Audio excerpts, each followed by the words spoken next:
નમસ્કાર, spark today ન્યૂઝમાં આપનું સ્વાગત છે। સાવલીની સ્પેશિયલ પોક્સો કોર્ટનો ચુકાદો। સાવલીની સ્પેશિયલ પોક્સો કોર્ટે સાવલીના પોલીસ મથકે 2021ની સાલમાં સગીરા સાથે અભદ્ર વ્યવહાર કરાયાની ઘટનામાં સમાજમાં દાખલારૂપ મહત્વનો ચુકાદો આપ્યો। આરોપી સુનિલ સોલંકીને 5 વર્ષની સખત કેદ સહિત સજા ફટકારી છે।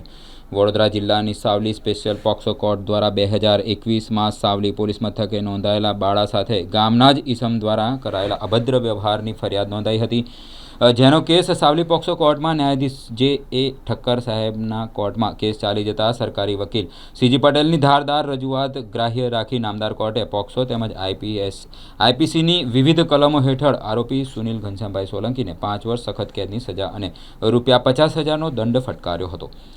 દંડની રકમ ભોગવનારને ચૂકવવાનો હુકમ કરાયો છે, જ્યારે જિલ્લા કાનૂની સેવા સત્તામંડળને ભોગ બનનાર પીડિતાના પરિવારને વિક્ટિમ કોમ્પન્સેશન સ્કીમ હેઠળ ₹50,000ની સહાય માટે ભલામણ કરાઈ છે।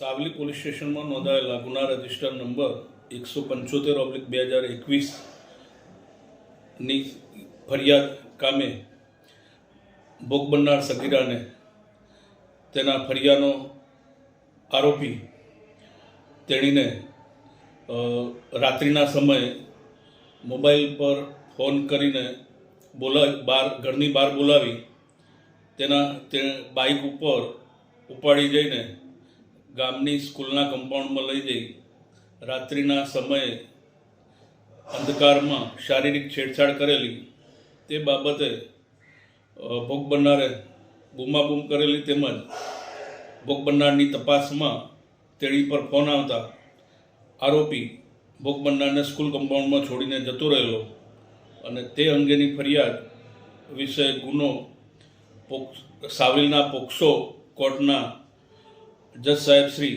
જે.એ. ઠક્કર સાહેબની કોર્ટમાં પોક્સો કેસ નંબર 43/2021થી ચાલી જતા આરોપીને પોક્સો એક્ટની કલમ 8 મુજબ 5 વર્ષની સજા તથા ₹50,000નો દંડ કરેલ છે, તેમજ ઇપિકો કલમ 366 હેઠળ આરોપીને 1 વર્ષની સજા અને ₹5,000નો દંડ કરેલ છે, તેમજ ઇપિકો કલમ 506 હેઠળ આરોપીને 1 વર્ષની સજા તથા ₹1,000નો દંડ કરેલ છે અને જે રકમ આરોપી ભરે તે રકમ વિક્ટિમને કોમ્પન્સેશન રૂપે ચૂકવવા હુકમ કરેલ છે, તેમજ વિક્ટિમને ડિસ્ટ્રિક્ટ લીગલ સર્વિસ ઓથોરિટી તરફથી વિક્ટિમ કોમ્પન્સેશન તરીકે ₹50,000નું કોમ્પન્સેશન ચૂકવવા ભલામણ કરેલ છે।